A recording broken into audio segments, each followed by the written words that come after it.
Kia ora koutou katoa, welcome back to the Black Jersey. My name's Max and I'm the host of this channel. What a game between the Wallabies and England over in Perth. A very good crowd for the match, and what better way than to bring back Owen Farrell and Joe Cokanasiga to England, and what a way for 33-year-old Caden Neville to debut. Dave Parecki had an outstanding game as well, whereas Noah Lolesio really came of age, with Quade Cooper being withdrawn just 5 minutes until the kickoff. Guys, I'm going to recap everything that happened in the test for you, as I wasn't able to do it yesterday, as I was watching the All Blacks versus Ireland at Eden Park, so I'm not going to waste any more time. Let's get into this now that I've thanked my patrons who are all awesome. Pretty much as soon as the attacking game starts for England in the first minute, they're starting off with very powerful physical carries, but Caden Neville immediately gets involved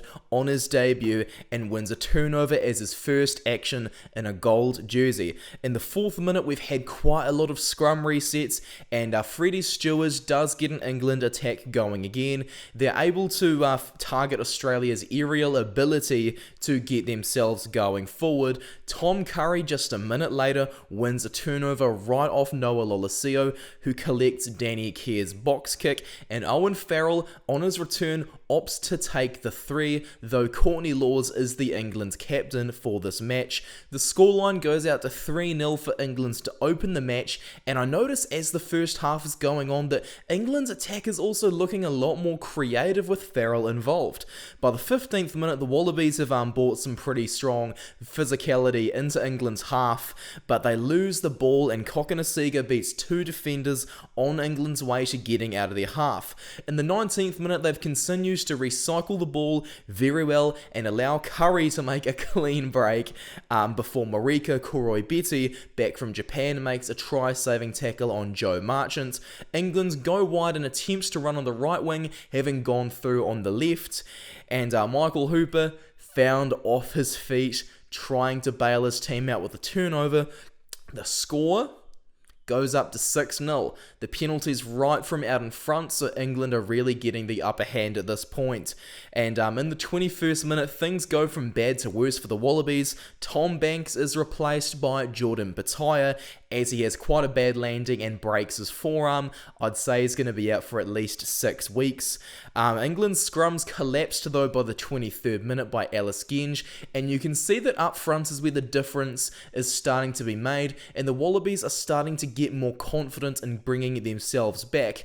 Noah Lolesio is able to get them on the board, and the score, all good. It's 3-6 now.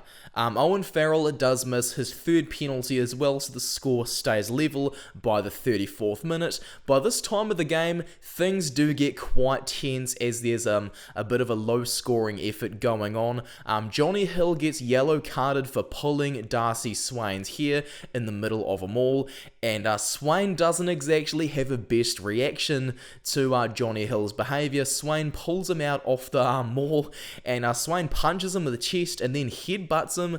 I think that's giving him a red card was probably a bit extreme for the headbutt, as in it wasn't too crazy, but you know what, the rules are the rules. It's got to be a red. Despite being a man down though, by the 37th minute, Australia tries to regenerate an attack. Handling is letting them down though. Luckily, England are also a man down. England attempts to get some front foot ball in the 38th minute. They have the same issue, however, and Samu Karevi is making excellent defensive reads. Excellent carry off the scrum in the 40th minute by Rob Valetini as well. Australia ends up getting a penalty advantage inside their own half, and they opt for a line-out. They're then able to milk another penalty to get a shot at goal, and the half-time score is 6-all. Despite England's dominating possession, having a 55% share of it, the half-time stats aren't looking too wildly crazy in England's favour, as Australia is going to be down a man for the rest of this match. Another interesting stat, England's tackling far better than Australia, yet Australia's defence, not by percentage, seems to be what's keeping them in this match after all of England's physical carries. The one lost scrum as well does come to bite England. We're on to the second half though. Lewis Ludlam has to come on at half-time for Tom Curry. I didn't notice why that happens, but hopefully Curry's going to be able to play in the next match. The Wallabies are running out with real purpose for the second half, and they're just giving it to England with some real physical carries. England's forwards don't run away about 25 metres in front of the line, and Lolosio is able to put the Wallabies in front with a penalty goal. The scoreline is now 9-6 in the Wallabies' favour. 47th minute, the Wallabies are able to survive a huge onslaught of England attack, and they keep the ball alive brilliantly until Lewis Ludlam is tackled into touch. England's then take a line out. They're just not satisfied with that scoreline. They want to start scoring tries by now. Their maul does get deconstructed, but Hooper and Parecki are ruled as entering from the side. England attempt another maul, and this time it works. Ellis Genges in for the opening try. Farrell does, however, miss another shot at goal, and he hooks the conversion to the left, leaving England's lead at 11-9. England's bring yet another onslaught of attack into Australia's half, but their 4 minutes of running is spoiled by Johnny Hill entering the ruck from the side, and Lolosio kicks for touch. Amazing defence so far from these Wallabies. Rob Leota is then interestingly taken off in the 54th minute for Matt Phillip, who is a lock rather than a loose forward. They clearly want to target England in the tight channels at this point. England's maul doesn't end up going anywhere after they're able to milk a penalty. Hooper gets in quick though, and as England are picking and going, Hooper wins what is potentially a game-saving turnover, as England are looking really sharp after they get off that maul. 59th minute, there's been a bit of a strong kicking battle. Jamie George is then able to secure an important turnover as well. The penalty is kickable for England, so Courtney Laws says, yep, we're going to have to take it. Owen Farrell has got a far better angle, and he pushes England out to 14-9. There's less than 20 minutes to go by this point. Some Inception style stuff with the numbers here as well, guys. So Australia get into England's half. They run 14 phases with ball in hand, despite being down to 14 men. They are then able to level the score to 14-14, thanks to Jordan Pataya crossing the line after a great pass by Andrew Callaway, who is not normally known for distributing, but that time at centre for the Rebels has perhaps helped him there.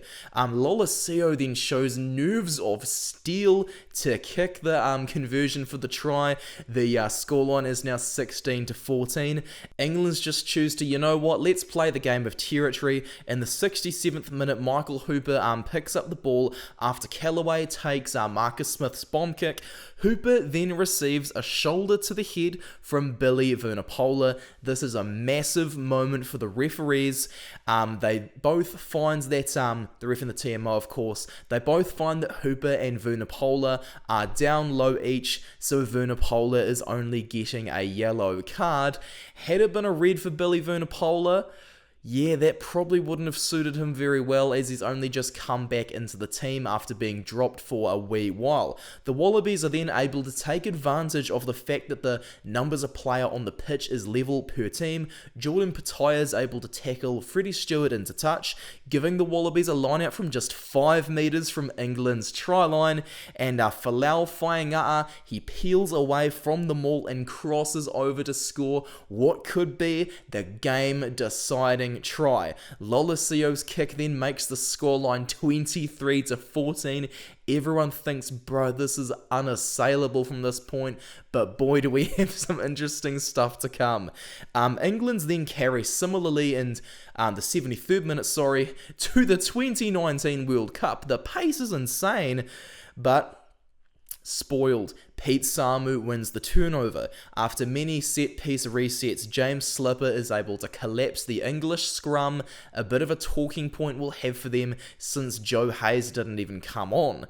After many phases from the forwards, yet again in the 78th minute, Pete Samu is able to put the exclamation point on a brilliant comeback, scoring a try. beating two defenders from about 4 metres out from the try line. Lolesio, he steps up to convert again. Australia now have 30 points on the board. But what we're about to see is frankly ridiculous. Farrell makes a short kickoff in the 79th minute, and Marcus Smith goes wide to Freddie Stewart, who then passes off to Henry Arundel, who is named as an apprentice for this tour.